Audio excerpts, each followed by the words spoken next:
Service in the Quad Cities has issued a severe thunderstorm warning for southeastern Whiteside County in northwestern Illinois, northeastern Henry County in northwestern Illinois, northwestern Bureau County in north-central Illinois, until 6 a.m.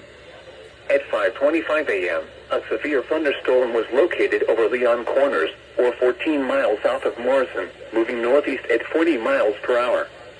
Hazard, 60 miles per hour in gusts and nickel-size hail. Source, radar indicated. Impact, expects damage to roofs, siding, and trees.